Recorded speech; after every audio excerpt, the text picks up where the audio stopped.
Okay, so this Odyssey film, this new Nolan film that's coming out, is going to be a big moment for the culture going forward. There's two main aspects here. One is the Nolan fan base, which at this point is this very film bro-y fan base with guys who are essentially normies who think they understand what great filmmaking is. And Nolan's made some excellent films. I'm a big fan of Nolan, actually.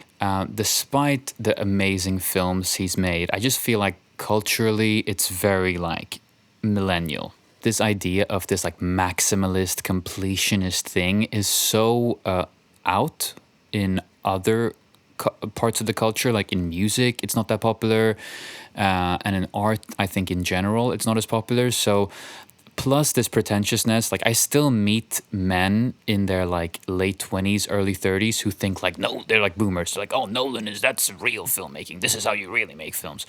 And it's super corny, and it's very narrow-minded. And I think this, and Oppenheimer was good. I actually liked Oppenheimer. I preferred Barbie, and I like the fact that Barbie outperformed it, because I feel like that's sort of the next, like Barbie represents this era and its generation much better than Oppenheimer does. Nolan is great. Like, I can only respect him in many ways, but I also am a little bit disappointed, because I feel like as a creative person on that level, I think the way he's gone about the Odyssey, like promotion as well, like going on late night, like if your main audience is like young guys being maximalist and perfectionist, I know he is an establishment filmmaker and very much an establishment Hollywood person, but I wouldn't have expected a filmmaker like Nolan, who's made it so clear in the past that he is independent from all the execs and all the corporations, and that he just wants to do his own thing. I would never have expected him to be drawn into this extent, and I think he is to blame for that. Now, the trades in Hollywood have like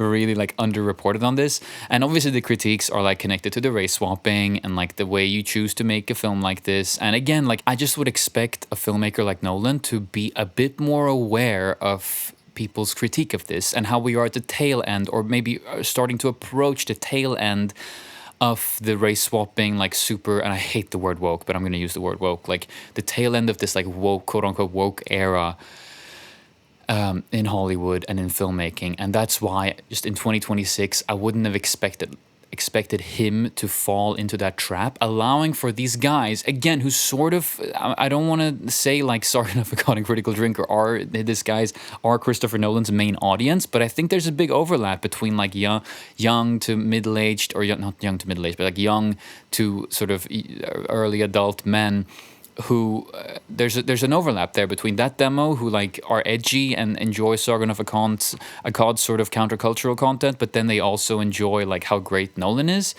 And it just surprises me. I would say I'm disappointed. I mean, honestly, we'll see. Maybe he is a great filmmaker, so maybe this is all a part of a master plan, and that he will be race swapping, but also actually doing it in a way that merits it or makes it make sense. You know, so we'll see. You never trust the trades when it comes to assessing any form of public opinion, because the trades never ever are forward thinking, and every time they try to predict things, it's like lukewarm and super all over the place in a way that allows it to be interpreted in so many ways and not take any risks at all with the take.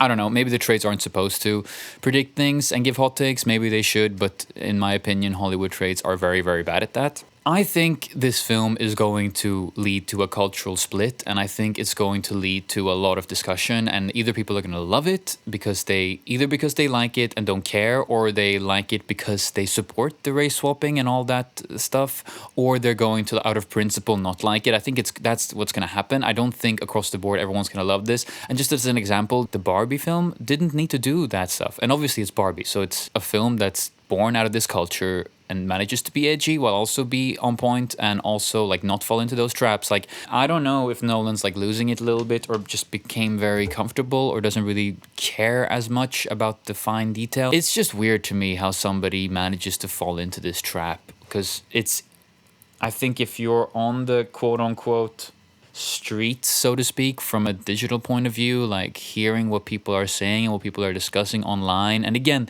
maybe this is just chronicle online discourse, but it still matters. Like, a lot of people are online. I've talked about this as well in my essays and in my other videos. Like, it's everyone is online, you know, like it's not about like chronically online people care about this. Like people live their whole lives and then they go home and watch a YouTube video and they watch the discourse and they see that a video has millions of views. It doesn't mean that it's just people chronically online who care about it. Like it's a bit of a black and white split to frame it that way. But anyway, yeah, we'll see what happens with the film. And you know, the Nolan bro is going to maybe freak out. The Nolan bro is going to turn on Nolan. Maybe that could happen.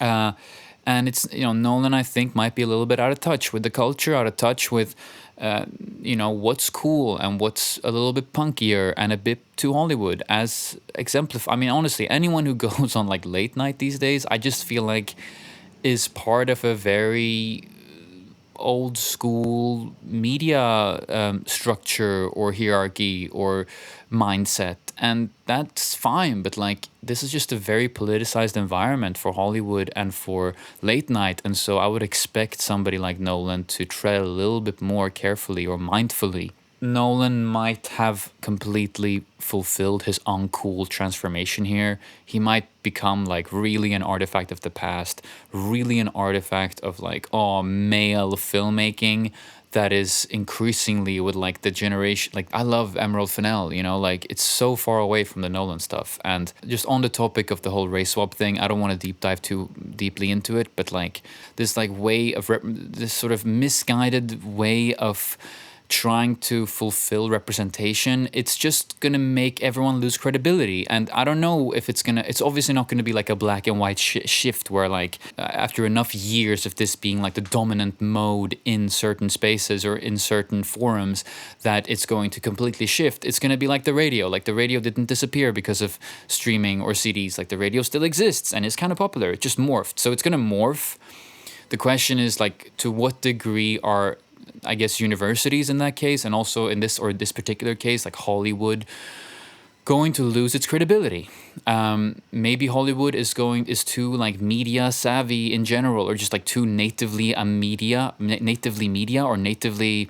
I don't want to say digital because Hollywood isn't super digital across the board. Obviously, there's Netflix and streaming services and stuff, but I don't know. It's really hard to assume, and it's really hard to say what the outcome will be and exactly how these institutions will lose credibility. But I hope they do, because I think they messed up. And I think when you mess up, you have to take accountability for that and you have to change. And I think what happens is that somebody in an institution or an organization is able to blame, like the individuals can blame the institution, and then institutions can blame individuals. It's this very easy way to shift accountability, and we just live in a culture where nobody can take responsibility. And I guess I rarely critique capitalism because I think capitalism is amazing, but that's a problem with capitalism, like or the market. Like if you accept responsibility for a problem or a mistake, especially later on in your career, you know, we do allow for mistakes and we do allow for failures, and America does that really well.